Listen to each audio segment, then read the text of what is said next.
안녕하세요. 뻔뻔한북독바입니다. 구독과 좋아요, 알림 설정, 회원가입 부탁드리겠습니다. 일본 지금 물가지수가 심상치 않습니다. 오늘 나온 1월 소비자 물가지수가 3.2%나 올랐어요. 그 정도로 지금 일본이 물가지수에 대해서 중앙은행 측면에서는 상당히 신중하게 컨트롤을 해 나가고 있었는데 물가를 도대체 잡을 수가 없게 됐습니다. 1년 7개월 만에 최고치를 찍게 됐다는 얘기고요. 소비자 물가지수 상승률 4%대를 찍은 일본.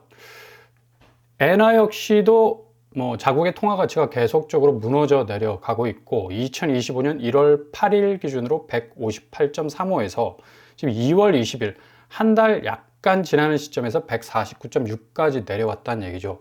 일본이 지금 엔저 현상으로 인해서 엔화 가치를 조금 이 몸집을 키우기 위해서 중앙은행 차원에서 계속적으로 금리 인상을 단행을 해 왔는데 이렇게 되면 앞으로 엔화 가치 제고할 수밖에 없는 거고 일본 총무성이 비상이 걸렸어요. 일단 4%대를 기록하고 있는 소비자 물가 상승률에 대해서 의식을 안 할 수도 없고 이 상승률 자체가 10월이 2.3%, 11월 2.9, 12월 3.6에 이어서 4개월 연속, 이게 중요한 게 연속적 오름세라는 얘기죠. 신선 제품 제외한 근원물가 상승률도 2.7%, 12월 3.0 이어서 3개월 연속 뛰어나가고 있다는 얘기입니다. 이렇게 되니까 당연히 달러 등살에 밀려나갈 수밖에 없는 엔화 964.47을 찍고 있습니다. 이렇게 되면 계속적인 이 엔화 가치의 하락 현상은 지속이 될 수밖에 없겠고요. 이게 일본의 단면적인 어떤 경제 현상으로 그치는 것이 아니라 고스란히 우리나라도 그 영향을 받을 수밖에 없다라는 얘기죠. 이게 지금 일본만의 문제가 아닙니다. 오늘 새벽에 이 나스닥이 거의 폭락에 가까운 하락폭을 기록을 했었는데 이유가 월마트. 이 월마트가 그냥 단순한 어떤 이 유통산업의 이 주축, 핵심의 어떤 미국의 대동맥과 같은 역할을 하는 것뿐만 아니라 향후 미국 소비자 심리까지도 측정할 수 있는 기준점이 될 수 있기 때문에 월마트 분기 매출 4% 증가했지만 앞으로 실적 전망이 굉장히 좋지 않다. 비관적 전망이 나왔습니다. 실질적인 매출 증가세였지만 앞으로의 경기 전망이 어두웠기 때문에 아마존의 처음으로 이 밀리는 현상까지 일어나면서 시장 기대치에 못 미치는 그런 이 지표가 나왔어요. 그래서 연간 매출도 곧 아마존에 따라잡힐 것 뻔하고 이렇게 되니까 월마트의 어떤 영향력이 얼마나 강한지 미국 3대 지수까지도 거의 폭락에 가깝게 떨어지고 있습니다. 다우 산업이 마이너스 1.69, 나스닥이 마이너스 2.2, 그리고 S&P 500이 마이너스 1.71까지 떨어져 나가고 있죠. 트럼프 행정부가 출범하면서 증시시장이 작년 20% 상승세에 이어서 올해도 역시 20% 상승세라는 공고한 어떤 이 지형도를 그려 나갈 것이라고 예상을 했지만 고스란히 지금 빗나가고 있는 상황이고 이게 관세라는 어떤 변수가 상당히 확대되는 어떤 느낌을 가질 수밖에 없겠죠. 전부 M7에 해당되는 미국의 굵직한 종목들 시푸둥둥하게 지금 낯빛이 변해가고 있고 거의 엔비디아 같은 경우는 4% 이상 하락을 했고요. 테슬라 역시도 4% 이상 하락을 하고 있습니다. 어떻게 보면 한국 사람들이 가장 이 몰빵한 어떤 이 자본의 중심이 될 수 있는 종목들, 엔비디아, 테슬라가 이렇게 약화된 현상을 보이고 있기 때문에 이러다가 앞으로 미국 경제 자체가 다시 한번 이 대공황 상태가 오는 거 아닌가? 금융시장과 자본시장 자체가 이렇게 치고 나가지 못하는 어떤 고점 인식에 대한 어떤 공포가 계속적으로 깔려가고 있다면 이 트럼프 행정부도 상당히 난색에 빠질 수밖에 없다라는 얘기죠. 이렇게 되다 보니까 금값은 최고치를 경신하고 있습니다. 가장 안전자산이라고 여겨지는 이 골드에 사람들이 골드러시를 할 수밖에 없는 건데 다우와 나스닥과 S&P 500이 급락하는 그런 추세와 반대적으로 금값은 온스당 2.950달러 선에 지금 머물고 있어서 상당히 트럼프 취임 이후에 상승세를 구가하고 있는데 그만큼 트럼프의 지금 관세 정책에 대한 이 불안정성, 그러니까 불확실성에 근거한 어떤 시장의 심리가 움직여 나가고 있기 때문에 금 쪽으로 계속해서 가치적인 어떤 저울을 달아가고 있다는 사실을 볼 수가 있다는 얘기죠. 고스란히 코스피 시장 일주일 상간에 2500선을 뚫고 2600선까지 전진을 했지만 역시 외국인이 빠져나가는 이 해외 자본 유출은 막을 수 없는 그런 상황에 처해 있고요. 이렇게 되다 보니까 뭐 연기금이 뭐 한 달 내내 연속적으로 공격적인 매수를 했습니다. 실질적으로 뭐 삼성전자, SK하이닉스에 대해서 공적 자금 투입한 거죠.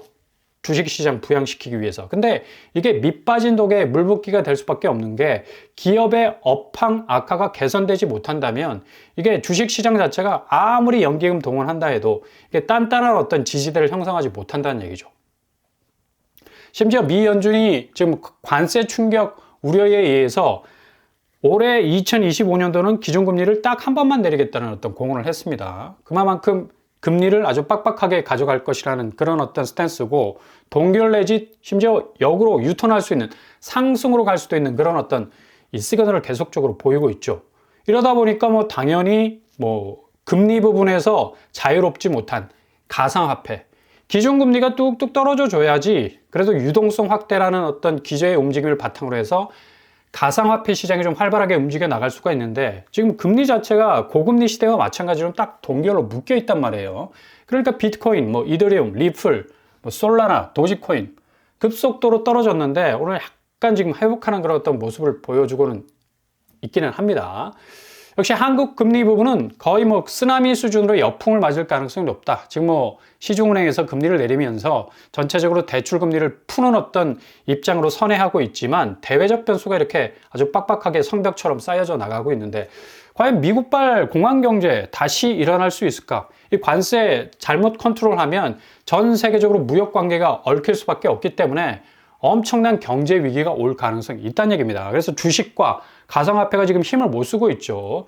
과연 트럼프가 이 위기를 어떻게 초반의 위기를 넘길까에 따라서 한국의 부동산 시장은 지금 모든 리스크가 노출되어 있는 상황인데 그냥 한 번에 와르르 무너질 수도 있는 위기감이 팽배해져 나갈 수가 있어요. 최근에 뭐 토호제 풀었다고 해서 잠삼대청 부분에서 강남 3구가 집값을 뭐 견인 한 해 만에 그런 얘기를 하고 있지만 실질적으로 대외적으로 돌아가는 어떤 판사리를 보면 상당히 위기다라는 걸 알 수가 있죠. 뭐 마음고생 끝에 급등호나 비트코인에 대한 어떤 이 핑크빛 전망도 나오고 있습니다. 뭐 다시 10만 달러 노릴 수밖에 없는 거 역시 트럼프발 이 전략자산 비축이 가상화폐 쪽으로 지금 가고 있고 움직여 나가고 있기 때문에 지금 현재 진행형인 금값 고공행진은 약간 단기적 어떤 상승세 추이로 2025년 상반기까지는 좀 오름세를 가다가 이 바톤을 아마 가상화폐 쪽으로 넘겨줄 가능성이 높다는 얘기입니다. 이렇게 되다 보니까 뭐 국내 금이 뭐 금값이 뭐 정말 말 그대로 금값이 되어가는 그런 어떤 양상이 계속적으로 벌어지고 있는데 확실히 심리는 안전자산 쪽으로 지금 움직여 나가고 있습니다. 확실하게 트럼프 행정부에서 추구하는 이 관세 정책의 어떤 유연성, 탄력성, 뭔가 이 충격이 좀 완화되는 어떤 조짐이 보인다면 이 금 쪽으로 기울어졌던 이 추가 다시 이 자본시장 쪽으로 움직여 나갈 가능성이 있다라는 얘기죠. 과연 안전자산의 이 금이라는 가두리가 그만큼의 역할을 해낼 수 있을 것인가? 하반기 되면 다시 떨어질 가능성도 있고요. 이렇게 금값이 가장 치열한 자체 경쟁력을 발휘할 수밖에 없는 건 그만큼 불확실성, 공포심, 기저의 자본시장에 대한 어떤 고점 인식에 대한 여러 가지 우려들이 있기 때문에 여러 부분 지금 보합적인 그런 어떤 궤적을 가지고 있는데 아마 상황은 뒤집어질 가능성이 높습니다. 증시와 가상화폐의 대반전이 일어날 가능성도 있고 그러나 요원한 건 한국 부동산의 상대적 가치 딜레이 현상은 계속적으로 일어날 수밖에 없겠다. 그만큼 미국의 증시와 가상화폐 그리고 미국 쪽으로 유입되는 모든 자본의 이동이 상대적으로 전통적 자산 가치 특히 한국은 70% 이상의 자본이 아파트 시장에 묻혀 있기 때문에 그 시장에 묻혀 있는 자본이 그만큼 고금리라는 어떤 역풍을 얼마나 견뎌내느냐에 따라서 집값의 어떤 상승 여력이 있을 텐데 이게 많이 지금 부족하다는 얘기죠. 그렇다 보니까 뭐 지금 서울 아파트 매물 현상 한번 보세요. 지금 집주인들은 집값 오른다면 당연히 매물 걷어들여야죠. 그 내놓은 매물들 등 뒤에 딱 숨겨놓고 관망세 가지면서 집값이 더 오를 때까지 기다려야 하는데 지금 2024년 2월부터 2025년 2월까지 7만에서 9만 건 순으로 지금 계속적으로 매물이 쌓이고 있다는 얘기입니다.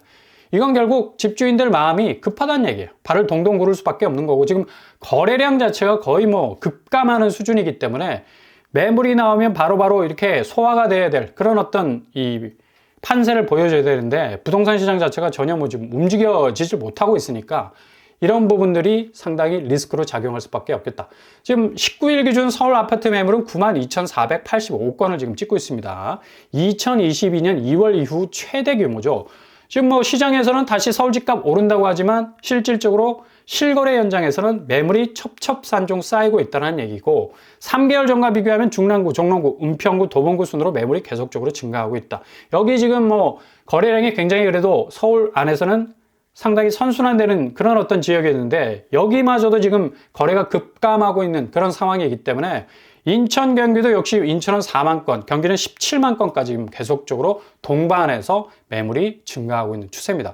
뭐 이렇게 부동산 경기 자체가 침체 일로를 가고 있으니까 국토부에서도 뭐 빨리빨리 단기적 카드를 던질 수밖에 없는데 지금 재건축이 제대로 되지 않아서 공급 물량이 확실하게 훅 줄어들까라는 어떤 전망들이 많이 나오죠. 그래서 패스트 트랙 지원할 시행령 입법 예고까지 지금 하고 있는 상황인데요.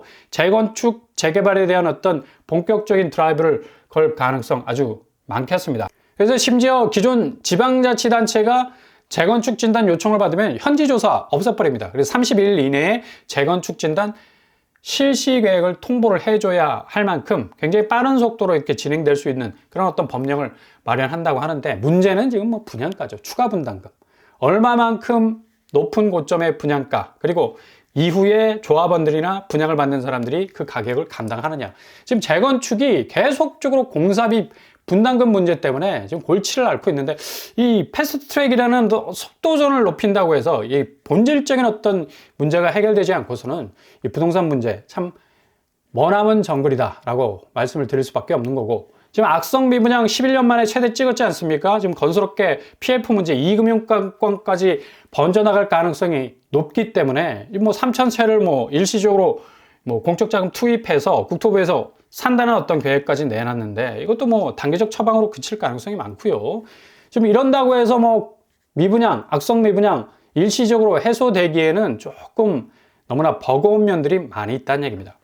그래서 이런 분위기를 보자면 전체적으로 집 사기가 정말 팍팍해졌다. 그러니까 임대 쪽 환경도 지금 전세 부분, 아파트 전세 수요도 지금 줄어가고 있기 때문에 월세, 비아파트 부분 월세 비용이 오히려 증가하는 추세를 보이고 있습니다. 그래서 무주택자들 같은 경우는 지금 이 안정적 임대 환경에 머무르는 것이 가장 관건인데 지금 월세 비용까지 증가하는 어떤 부담까지 가지고 있다는 사실은 차마 그냥 이참에서 내가 내 집을 마련해야 되겠다라는 어떤 결단을 내릴 수밖에 없는 거고 지금 근데 매매 구축 시장에서의 어떤 가격들이 조금 더 확실하게 떨어져 주는 신호가 있어야지 또 이런 진입이 가능할 수 있겠고요.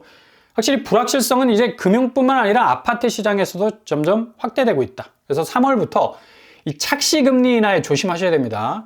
기존 시중은행이 금리 내린다 해서 금리 내리네 하고 주담대 금리 뭐 믿고 대출 땡겼다가는 자칫 다시 고금리로 올라갈 가능성 지금 고금리 상황에서 전혀 내려오지 않는 그런 궤적을 가지고 있어요. 그래서 절대적으로 착시 현상에 조심을 하셔야 되겠고요. 무리한 진입하시지 마셔야 됩니다. 심지어 뭐 본청약까지 지금 연기되는 상황 오고 있지 않습니까? 남양주, 뭐 인천, 안산, 성남, 복정, 시흥 뭐 등등등 그래도 나름 서울 접근성을 가지고 있었던 그런 어떤 청약단지들 대부분 본청약들이 연기되고 있어요. 그만큼 지금 건설 업황도 악화됐고 부동산 경기가 제대로 순환되지 못하는 그런 어떤 사실을 고스란히 보여주고 있죠. 그래서 늘 조심하셔야 된다는 얘기입니다. 이런 의미에서 틈틈이 뭐 무순위로 나오는 부분 또 뭐 공공분양으로 나오는 부분 좀 이렇게 틈새를 엿보셔야 되겠고요. 흑석 아크롤리버하임 DLENC죠. DLENC 이 편한 세상을 주로 이제 시공을 맡아서 하는 그런 회사인데 1073세대 여기 무순위 줍줍으로 나오게 됩니다. 실질적으로 24평이 자체 시세가 19억 하고 있고요. 그리고 34평은 24억 하고 있습니다. 어마무시하죠. 와, 이거 강남권도 아닌데 강남하고 좀 붙어 있다 해서 뭐 또 한강조만 가능하다고 해서 아파트 자체 시세는 어마무시합니다. 근데 실질적으로 이 초기에 나왔던 분양가 보면 5구제곱이 5, 6억대였어요. 그래서 20평 때는 19억, 거의 뭐 13억, 14억 차이가 나네요. 그리고 84제곱 같은 경우도 거의 7억 중반 정도. 84제곱이 지금 24억 하고 있지 않습니까? 그러니까 엄청난 이게 지금 초기 분양가하고 지금 자체 시세하고는 뭐 어마무시 아파트 값이 올랐다고 볼 수가 있습니다. 이런 건 뭐 확실한 틈새가 될 수가 있겠고, 뭐 평면도도 아주 뭐 무난하게 나와 있고요. 드레스룸 껴있는 그런 8사제곱 평면도인데, 아무튼 청약 자격은 5월까지는 유주택자가 청약 가능합니다. 청약 통장 필요 없고 청약 가점도 당연히 필요 없겠죠. 유주택자도 5월 이전에는 가능할 수 있다는 사실 좀 염두에 두시고요. 아무튼 이런 틈틈이 짬짬이 나오는 부분들은 잘 챙기셔서 틈새를 엿보는 것도, 정말 이렇게 혼조세 속에 놓인 자본시장과 또 자산시장, 그 틈새를 골든타임으로 딱 낚아챌 수 있는 그런 기회, 분명히 여러분 손으로 잡으실 날이 오게 될 겁니다.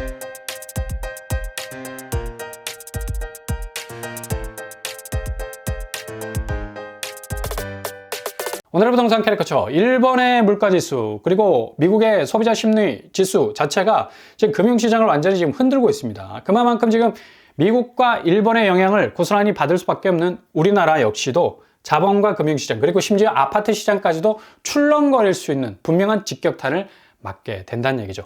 아무튼 너무 무리하지 마시고 짬짬이 틈틈이 잘 들여다보시면서 기회 잡으실 수 있길 바랍니다. 오늘도 응원합니다. 항상 여러분의 길이 꽃길만 되실 수 있길 바랍니다. 사랑으로 뻔뻔한 목도발 마치겠습니다. 구독과 좋아요 부탁드립니다. 감사합니다.